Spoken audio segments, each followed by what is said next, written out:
Good evening. It's 10 o'clock, 10:24. And I thought about making this video earlier, slash audio recording, depending on where you're listening to this.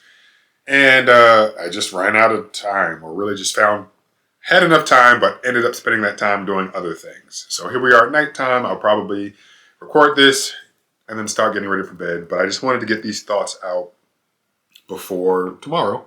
Not that I would forget them because I wrote things down, but had a little bit of time. Excuse me. Yeah, I just got congested. I was clear all day. I don't know what happened. I guess it's because it's getting kind of cool, air pressure, it's something else. But anyway, yeah, wanted to do it tonight before I went to bed, and I guess it still all has to deal with the Galaxy S24 series. Mainly the S24 Ultra. I don't know why I'm specifically talking about it when I know of all three devices, that's the one that I'm least likely to get. But it's the one that some might say is the most interesting one. So Samsung gave it a lot of attention. The YouTubers are giving it a lot of attention. So I figured I'd give it some attention. But to, I guess, start this conversation, it has some to do with the phone and more to do just with the greater environment, the greater ecosystem, the greater realm of cell phones today, and just technology in general. And the first thing that I wrote down, my first bullet, is that messaging is broken. And that's nothing new. Like, we've known that. We know the green versus blue bubble thing, and that's really two platforms competing against each other. One trying to say, here's a standard that you can that you can adopt. The other one saying, we have our own standard and we don't really want to adopt yours. And of course, later on, that second company will be forced, or we'll say is choosing to adopt that standard, even though they don't really want to. Cool, whatever. But even just within the realm of Android, we have, yes, Google lit up RCS several years ago. Well, at least made it available. And prior to that, carriers were trying to do their own thing. And I'm like, you can't do that. Like, I don't understand why Google thought carriers would want to do anything with RCS. Like, there's zero incentive for them to care about it. And that's it. Like, that's just the end of that statement. So finally, Google was like, fine, we'll do it. And yeah, RCS became a thing. And later on, Android messages became the default messaging app on all Android devices after a certain date. I don't remember what date it was. But yeah, if you got a new Android phone, regardless of who the OEM was, Android messages was the default messaging app. And sometime more recently, I think Google turned on RCS by default for everybody using Google Messages or Android Messages, whatever it's called. And I was like, cool, all right. I was happy to see that. I'm sure some people might be like, oh, I don't want a company being able to turn settings on and off. Hey, you can, whatever, and you can go into settings and turn RCS off if you choose to. Why would you? I don't know, but if you need to turn it off, you can. And what I find interesting, and I've talked about this before, but I just wanted to talk about this and then loop it into something else. Samsung Messages still exist. Samsung Messages supports RCS. But the difference is, and this I don't know fully because I would need a Samsung device myself to test it out, and right now I don't have it. It was at my grandfather's house, so maybe I should have attempted something because I did give him my S23. But even though Samsung Messages supports RCS, Samsung Messages is not the same thing as Google Messages, and whatever version of RCS that the two apps support, they are not the same. And what are all of the differences? I don't know. But when I use my Zenfone 9 right here, which does have an active line on it, but that active line is a data-only line, I can't send regular SMS messages, nor can I make phone calls. When it comes to... Just thought about something. And I'll get back to you later on that one. But when it comes to sending messages to my friend who has a Galaxy something, or maybe like a Note 10, or I don't know, one of the older, bigger phones. She uses Samsung Messages, and it's really inconsistent in terms of me being able to send her a message from this device. So when she's using Samsung Messages, sometimes the message will go through and we can talk back and forth. I can see that she received it. I can see that she's read it. I can see the typing indicators. But there'll be other times when I get the alert from T-Mobile saying message blocking is active. And it's just like, okay, great. I mean, that's what it's supposed to do, but I don't like that it's doing that. However, when she decides to use Google Messages and encryption is now on, because on my end, I can see when encryption is on or off. When she's using Samsung Messages, encryption is off. When she uses Google Messages as her default messaging app, encryption is now turned on. Can send messages all day. Don't have any issues with it whatsoever. And I feel like, yeah, it's that encryption that T-Mobile can't see what I'm sending, but I am using a data connection.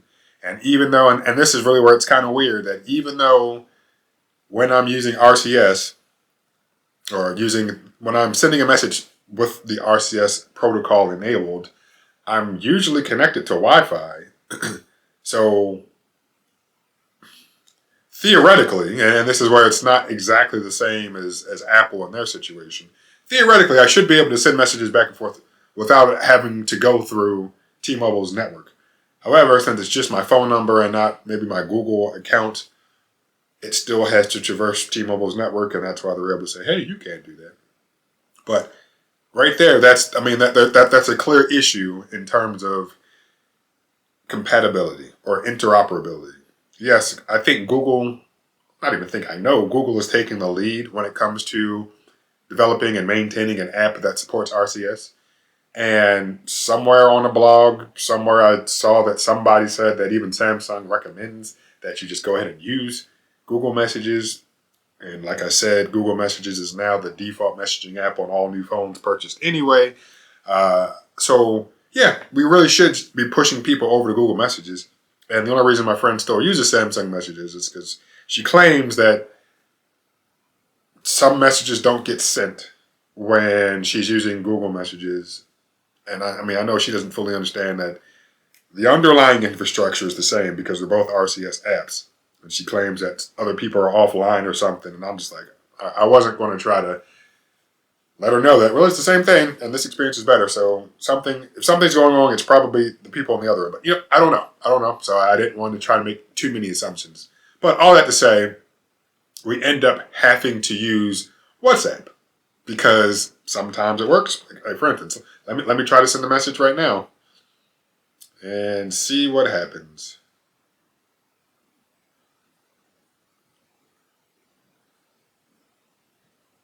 And usually if it takes a long time, it's going to, so free message, unable to send message blocking is active.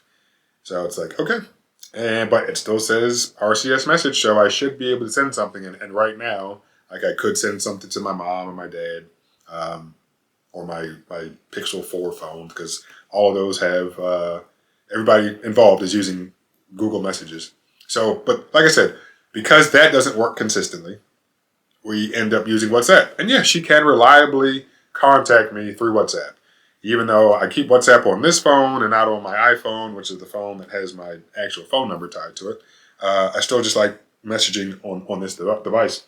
But the other day, she sent me a video, and she, by default, like she planned on, sent it to me through WhatsApp. And it looked terrible. And, I don't know how much compression WhatsApp does or Facebook does when sending stuff through any of their messaging apps.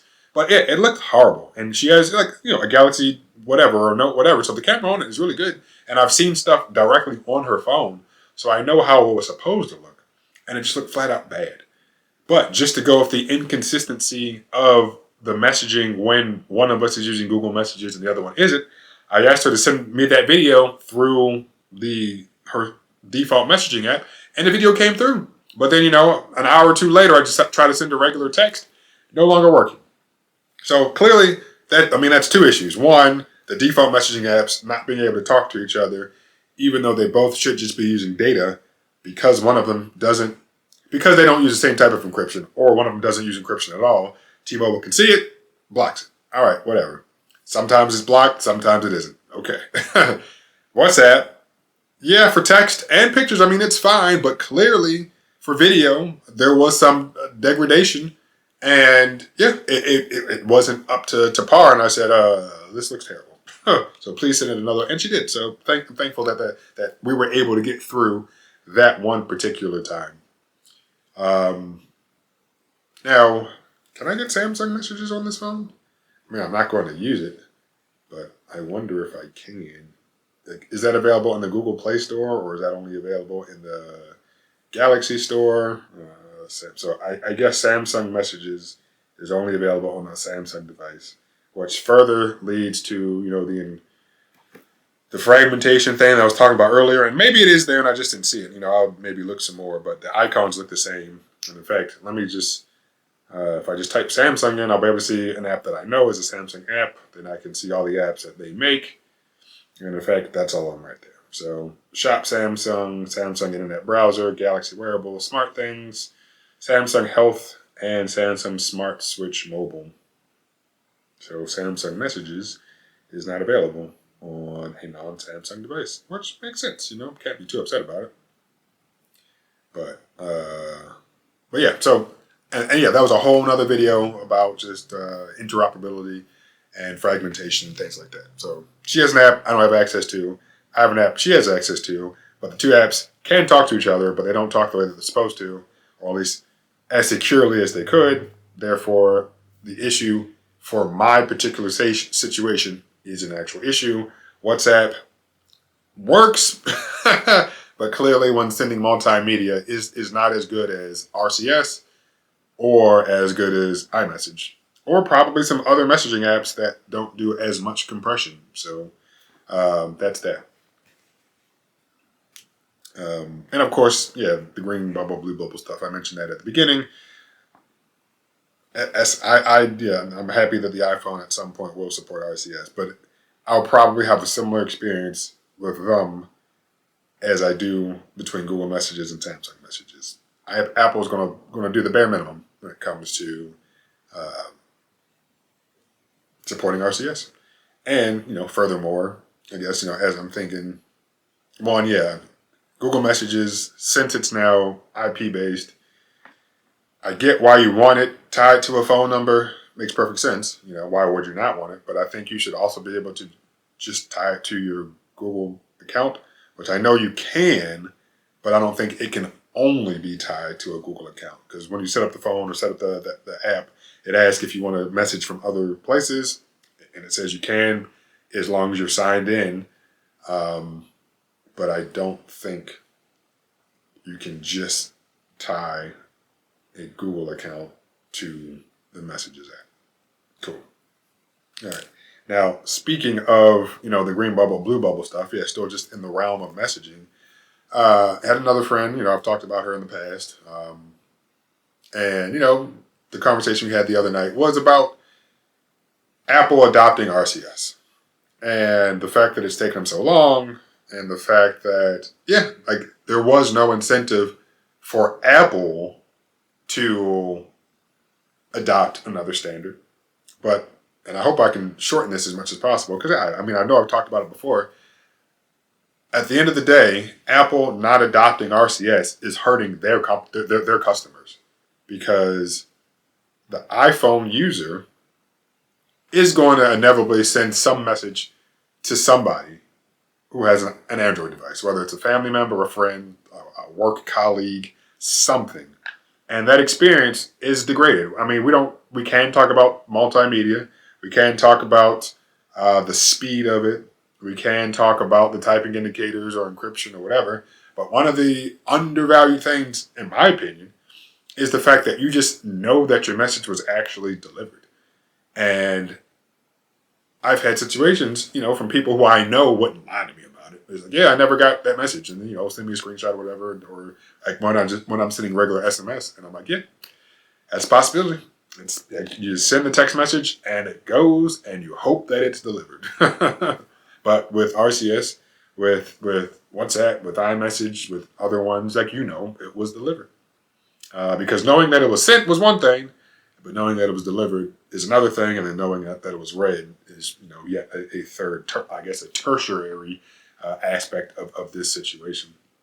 But the point that or I guess the reason I'm bringing any of this up is because as I'm talking to my friend about this, I think it's one of two things. She's either trying to get me to see it from Apple's point of view, which it's very easy to see. I don't need you to explain that to me. It's a business. They are a company. I expect them to preserve the right to do whatever they want, as well as to try to make as much money as possible.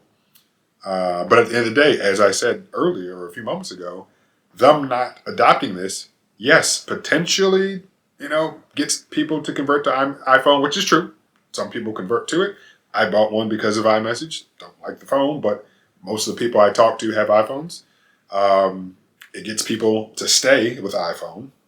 But I think what should bother her, which for some reason it doesn't, is like them not adopting RCS or making an iMessage app for Android is hurting you. Like, you are the customer. And then, she was like, well, what do you mean? It's not really that big of a deal. And I'm like, how are you saying that when you have countless times told me how annoying it is that everybody in your family has iPhones except for one of your sisters?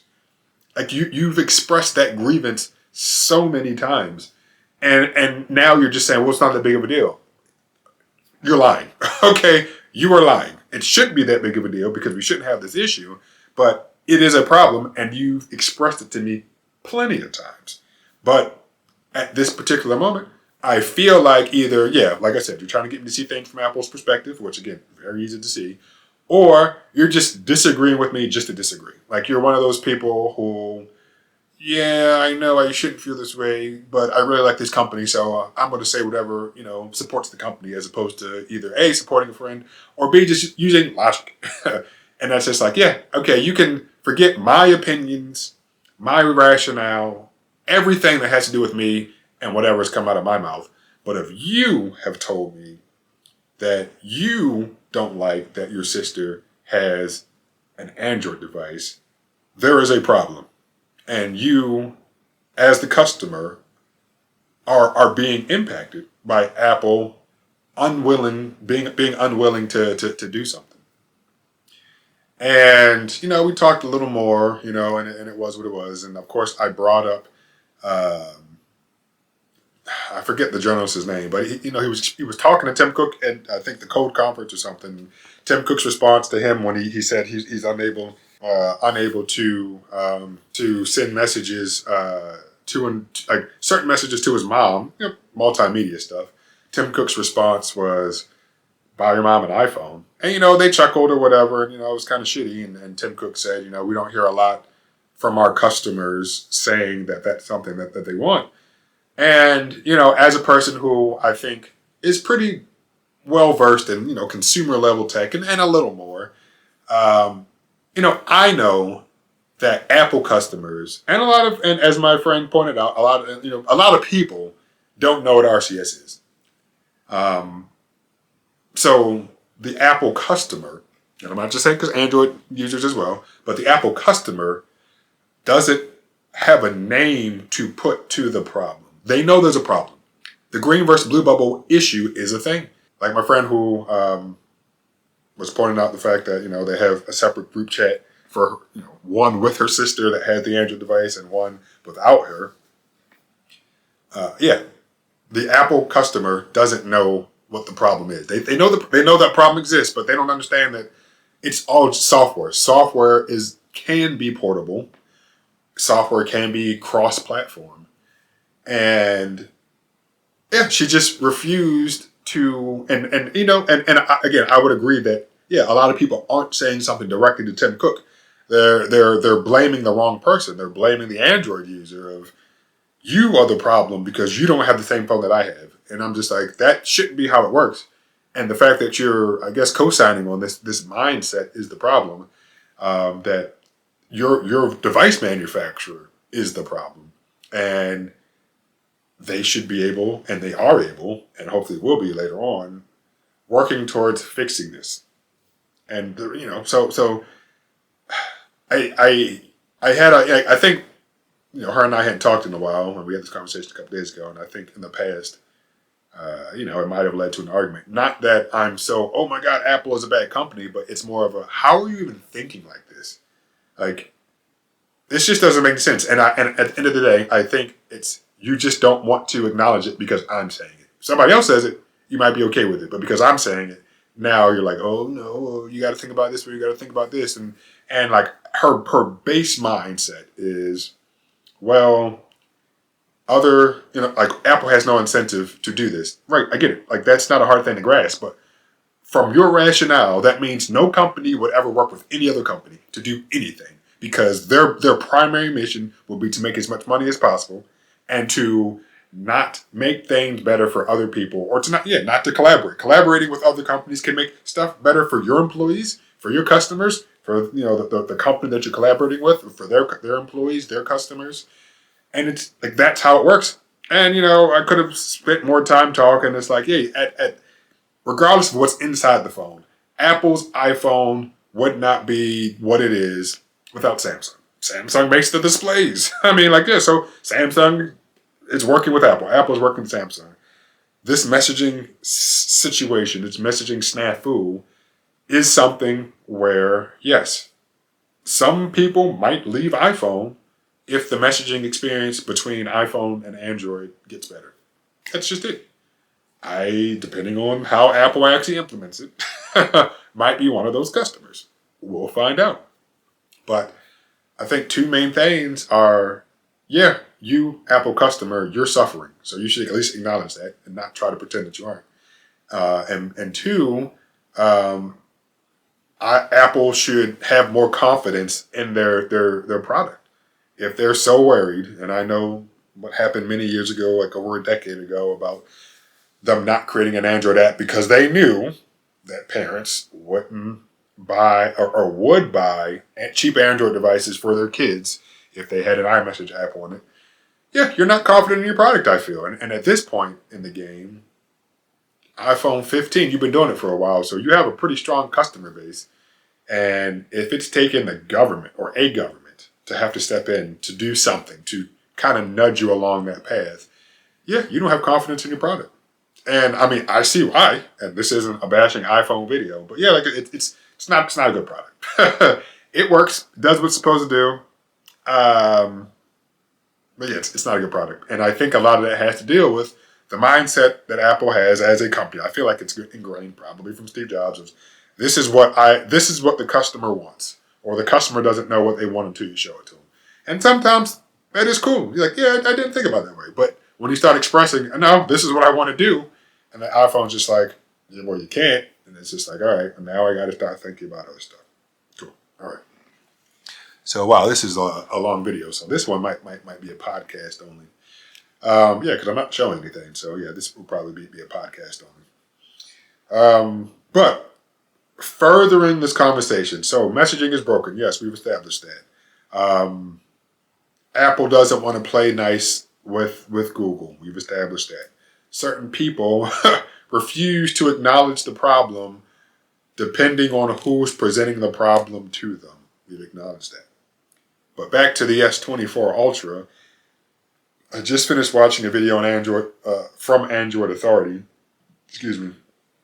And I'll say, yeah, they talked about all of the phones, but yeah, they definitely spent a lot of time talking about the S24 Ultra.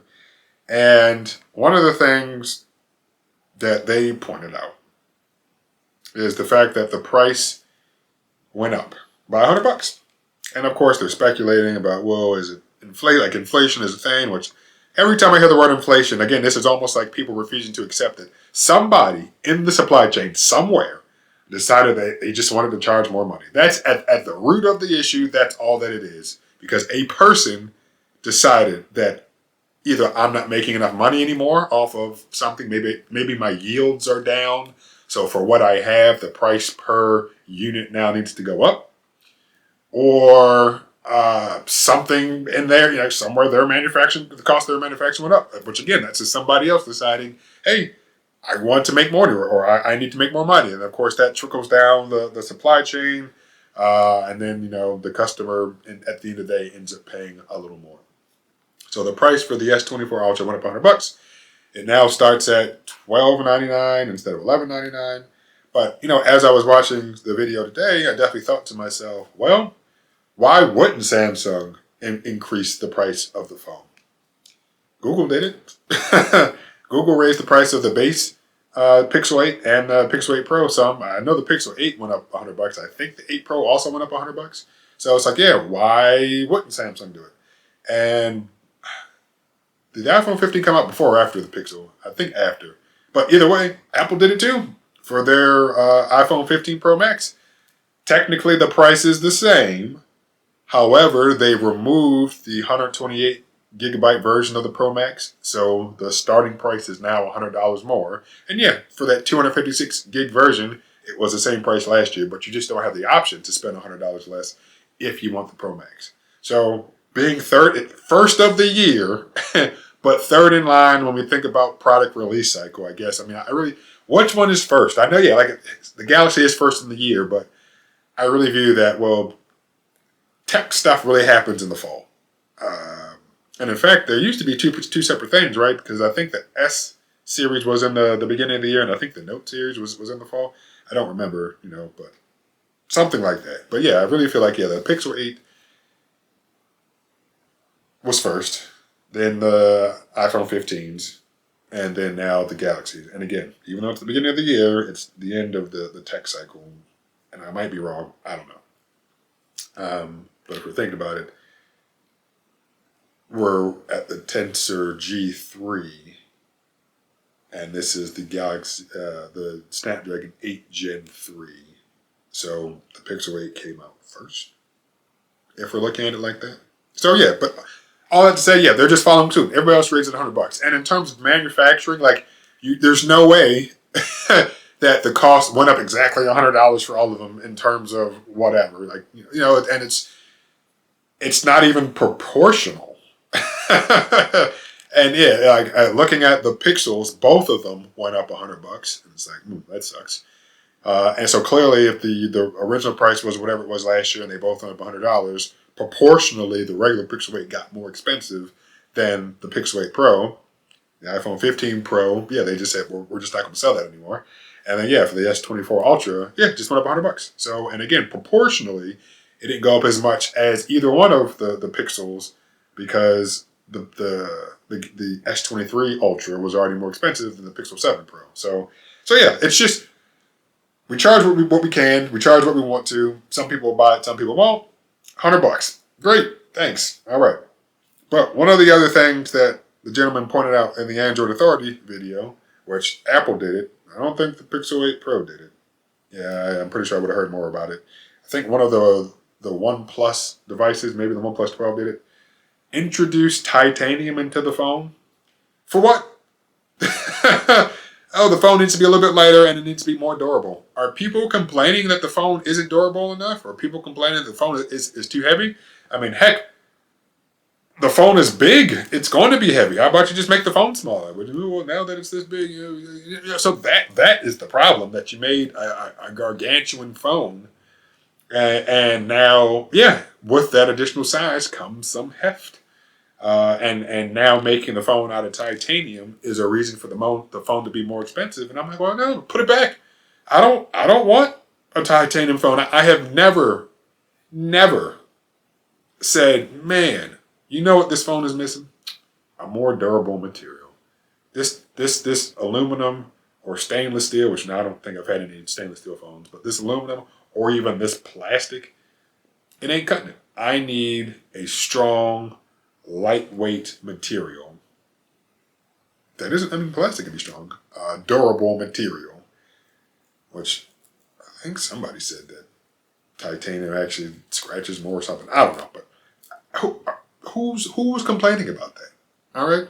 And, to go back to what I was saying, because this is what I meant to mention back when I was talking about the whole Tim Cook thing and buy your mom an iPhone, and we don't hear our customers talking a lot about this. And this is what I brought up with my friend in that conversation. Sorry to jump back to it, but when Tim Cook said we don't hear our customers talking about it, or that's not something our customers are complaining about, I said it to my friend, and I say here, and when he said it, I'm like, but 90%, if not more, of the things that you add to the phone every year are things that customers don't complain about. And then my friend was like, well, yeah, that is true, and that's how business operate. And I'm like, yeah, that's true. So you can't, I mean, you obviously you can say that, but it's like, well, it's a moot point. Our customers aren't asking for it. Your customers didn't ask for titanium, but you put it in the phone. Your customers didn't ask for sensor shift technology, but you put it in the phone. Your customers did ask for USB-C, and it took forever to get here. Your customers didn't ask for a third camera lens, or the dynamic island, or 3 nanometer chips from TSMC, or customers did ask for a high refresh rate, and it took them forever to get there. So it's just like some things they ask for, some things you don't, and you make that decision. So just because they didn't ask for it doesn't mean that you can't put it in the phone or you can't add it to the phone the same way we didn't ask for a bunch of other stuff. So yeah, and again, that was another thing that my friend was just trying to, I think, disagree just to disagree. And it's just like, it's a moot point. So for him to say it, for the CEO of the most valuable company in the world to say, well, our customers aren't asking for it. For all the journalists that were in the room that day, and I know you don't want to press too hard, but it's like, because it wasn't like a one-on-one interview or anything. It was an interview on stage, but from the audience, it wasn't an interview. But it's just like, yeah, Mr. Cook, I understand that, but your customers don't ask for a lot of stuff that you put in your phone, but you still decide to do it. So how is this any different? And at the end of the day, you putting RCS in or having your messages app support RCS helps your customer base. Yeah, it'll make the messaging experience for Android users better as well, but your primary concern is your customer base. And I know you want to sell as many iPhones as possible, but for those people who aren't going to switch over, and for those people who have switched over, who do talk to people who use Android devices, you are improving the experience for your customers, and you're just refusing to do so. So yeah, all that back to the phone with the titanium. Nobody's asked for that. So yeah, put it back at aluminum, lower the price back down $100. Don't need a titanium phone. So yeah, I think I'm going to wrap it up there. I did not expect this to be over 30 minutes long, and maybe after editing, some of it will be cut down, maybe. But it's messaging is broken. Phones don't need to be made out of titanium. And unfortunately, the cost of phones continue to rise. And hopefully they'll stay stagnant for a while, and in a couple more years, they'll go up again. And that's really when it's like, okay, like $1,000 definitely has been that cap for the iPhone, I think, since the iPhone 10. And of course, when the Pro Max came out the next year, it was more expensive. So yeah, I think the 10S, I think, was $1,000, but the 10S Max was a little more. And then then you went to the Pros. So then you had the 11, but then you had the 11 Pro, and I think that started at $1,000. And you had the Pro Max, and the 12s, 13s, 14s, 15s. I think that's how it happened. But yeah, $1,000. When that iPhone regular Pro device surpasses $1,000, that's when it's just like, okay. I mean, you have the SE available, then you have the non-Pro versions of the phone. But I think Apple is trying to stay steady at $1,000. The Pixel lineup, I think that was just a cash grab. The Pixel is technically a flagship phone, but time after time, benchmarks aren't everything, specs aren't everything, and the phone can do a lot of stuff, but there's no reason for it to have gone up in price. $600 last year for the Pixel 7, I think, was perfect. You combine that with the trade-in deals, outstanding. Now that it's down to $700, yeah, for another $100, you can get an iPhone, which depending on even though I don't like the software on the iPhone, hardware-wise, yeah, it's a really good phone. hardware wise, it's a good phone, but you can't use any other operating system on it. So you got to lump it all together. And so we'll see how pricing goes. I mean, at this point, if you're listening, great. But my final thoughts on the Galaxy series is that even though the base model for the regular one starts at $800, as Android Authority pointed out, and as you may already know, there'll be plenty of trade-in deals. So do that, or just wait a couple months and find something used, and that's what I plan on doing. And we'll see if it can become my daily driver. Don't know. Do not know. But I think that's it for today. Messaging is broken. Phones don't need to be made out of titanium, and hopefully we can find a way to keep phone prices in check.